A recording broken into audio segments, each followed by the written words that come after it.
নমস্কার, আমি professor doctor Sanjay Ghosh, Shantiniketan medical কলেজের ত্বক রোগ বিভাগের অধ্যাপক।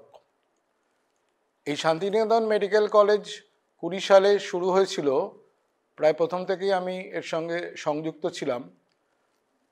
কলকাতাতে আমার বাড়ি হলেও শান্তিনিকেতন আমার দ্বিতীয় ঘর। তো দীর্ঘ বছর ধরে আমি এখানে যাতায়াত করি।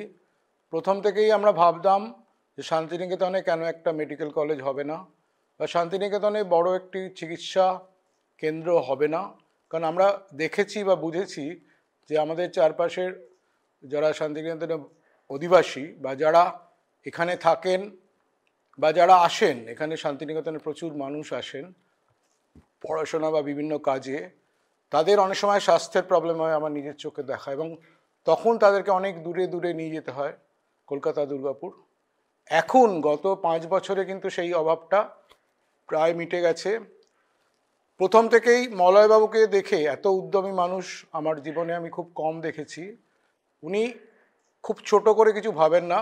মেডিকেল কলেজ তো ভেবেছেনই, শুধু তাই নয়, তার চারপাশের যে এখন উনি রিসেন্ট যেটা ভাবছেন স্বাস্থ্য উপনগরী, এটা অনেক বড় ব্যাপার, এবং এটা করতে পারলে আমার ধারণা পুরো বীরভূম জেলার একটা আলাদা উৎকর্ষতা বেড়ে যাবে।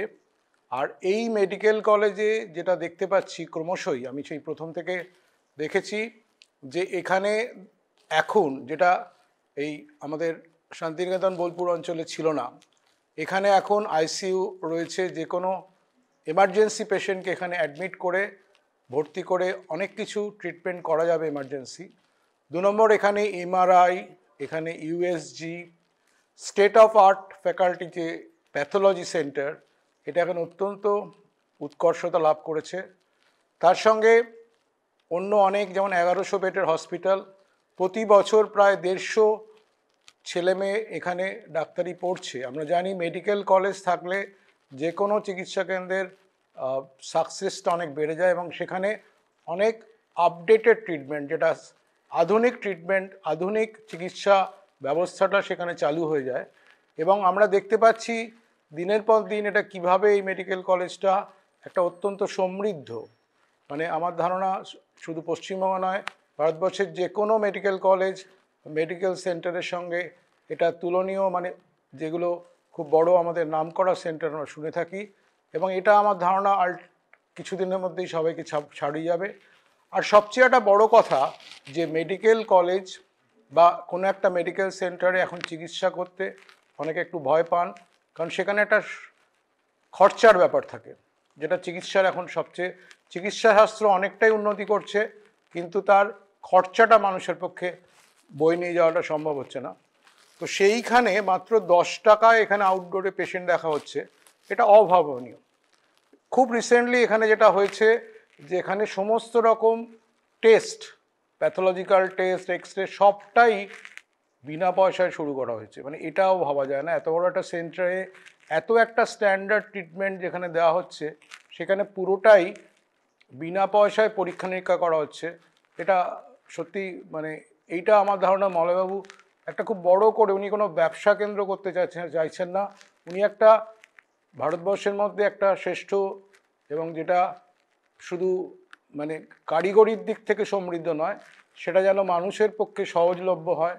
এবং আমার ধারণা এতে পুরো বীরভূম জেলার সমস্ত রুগীদেরই আলটিমেটলি হয়তো এরা এসে এখানে বেরবেন, এবং এটা একটা ভরসাস্থল হয়ে দাঁড়াচ্ছে। মানে যারা মানুষের অসুখ বিসুখ তো এখন লেগেই থাকে, তো সেইখানে এই শান্তিনিকেতন মেডিকেল কলেজ তাদের কাছে একটা ভরসাস্থল, আশ্রয়স্থল হয়ে দাঁড়াচ্ছে।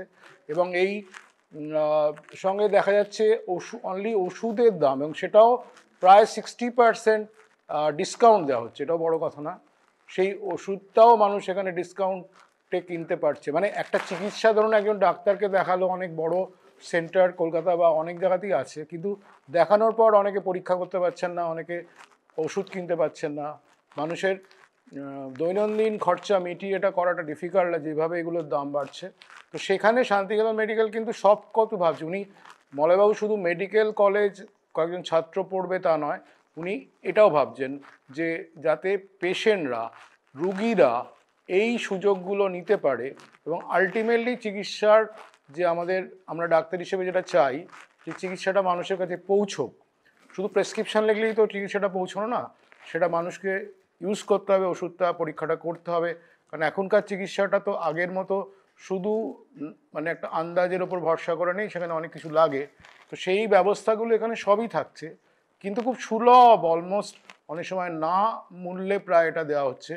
এবং তার সঙ্গে যে সেমিনার, এই কয়েকদিন আগে এখানে খুব বড় সেমিনার হয়ে গেল, এই যে সেমিনার, এবং এখানে উনি শুধু চিকিৎসক বা অন্যদেরই আহ্বান করছেন তা না, উনি অনেক মানুষ যারা স্বাস্থ্য সেবার সঙ্গে যুক্ত, স্বাস্থ্য সেবার সঙ্গে যুক্ত বিভিন্নভাবে, যারা ধরুন ইনস্ট্রুমেন্ট তৈরি করেন, যারা প্যাথোলজিক্যাল টেস্টের বিভিন্ন উপাদান বানান, সবাইকে উনি আহ্বান করছেন। তার ফলে এটা আলটিমেটলি, আর এই উপনগরী যদি স্বাস্থ্য উপনগরীটা হয়ে যাবে, আমার ধারণা উনি যেভাবে ভাবছেন, আমি দেখেছি যে উনি সেটা আলটিমেটলি পারেন এবং খুব ভালোভাবেই পারেন। এবং সেটা হলে আমার ধারণা আমাদের পশ্চিমবঙ্গ শুধু না, ভারতবর্ষের কাছে একটা স্বাস্থ্য পরিষেবার দৃষ্টান্ত হয়ে থাকবে।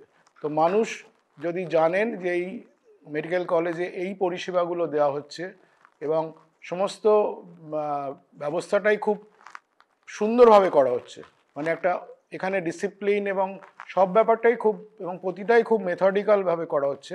তো এইগুলো করলে এবং পেশেন্টরা যদি এখানে রেগুলার ট্রিটমেন্টে আসেন, তাদের তো উপকার হবেই, এবং আলটিমেটলি যেসব ছাত্রছাত্রী এখানে দূর দূরান্ত থেকে পড়াশোনা করতে আসছে, তারাও তার থেকে অনেক কিছু শিক্ষা লাভ করবে।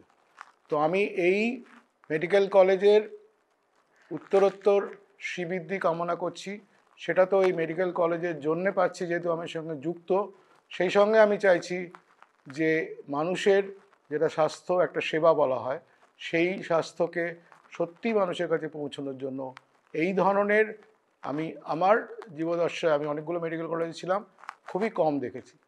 অনেক ধন্যবাদ শান্তিনিকেতন মেডিকেল কলেজের কর্তৃপক্ষ, বিশেষ করে মলয়বাবুকে এবং পুরো টিমকে আমার ধন্যবাদ। এবং সবাই একসঙ্গে কাজ করে এখানে একটা দৃষ্টান্ত তৈরি হয়েছে। নমস্কার।